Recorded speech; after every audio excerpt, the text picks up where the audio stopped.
What's up, guys? Courtney Cox here in the Nesson studio for Red Sox Now as we come off a jam-packed day and night in Boston. Bruins Game 7 and a doubleheader for the Sox. Congrats to the Bruins. They're moving on. The Sox took on the Tigers at Fenway Park, not once but twice on Tuesday. A doubleheader due to a rainout Monday night, and guys, it didn't go great. We took one step forward with a sweep over the Rays and 2 steps back with a swept day at the hands of the Tigers. It was Sale Day to kick things off. Sale pitched 5 innings, giving up 5 hits, 2 runs, and a homer. Reminder, this was against the AL's worst offense. Upside here, he struck out 10 batters, and reminder, his other 4 starts this season, he didn't strike out more than 6.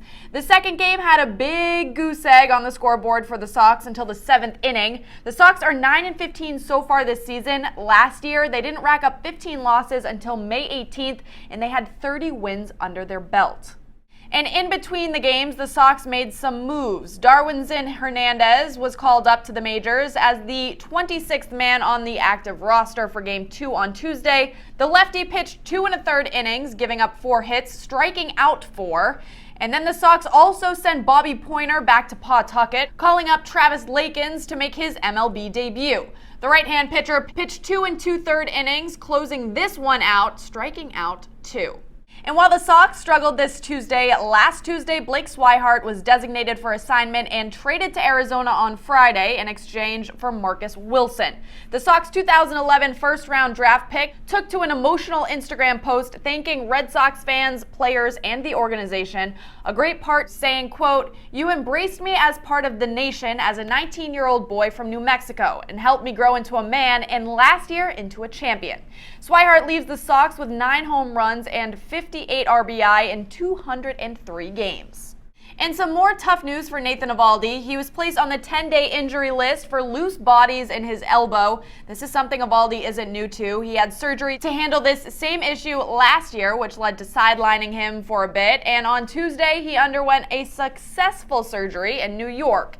Here's what he and Alex Cora had to say before he went under the knife. It's very similar to what I had last year. I finished my outing against New York and I felt great. Never had any symptoms or anything like that. And then it was on that off day, like later that night, I just went to straighten my arm and I couldn't get it straight.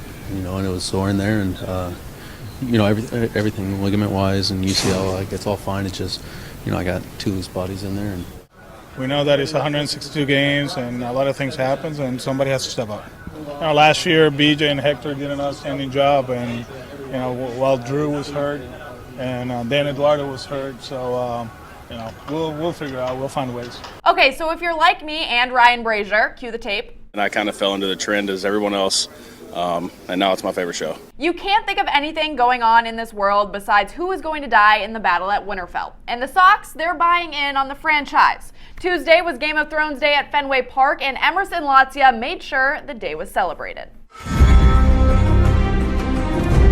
Here in the crypts of House Fenway, former king, Lord Williams, first of his name. Milady, I would conquer Westeros for you. He's not a real king. I know for a fact he's not a real king.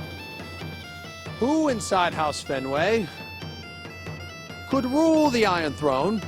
Could rule? I don't know. Benintendi? I don't know. Sailed hopefully I hear today. he has long locks. Oh, he does. Very similar to you and I. Yes. David Ortiz, Big Papi. He is the ruler of the land. To go with Mookie Betts, he's the king of the north.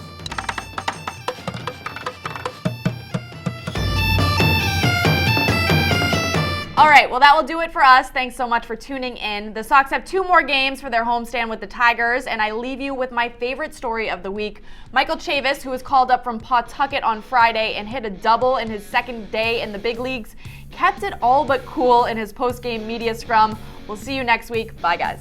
It was a lot, honestly. I'm going to turn off the professional mode. That was awesome. I just need a second. Y'all are here in this moment. I need to celebrate. This was really cool. Back on.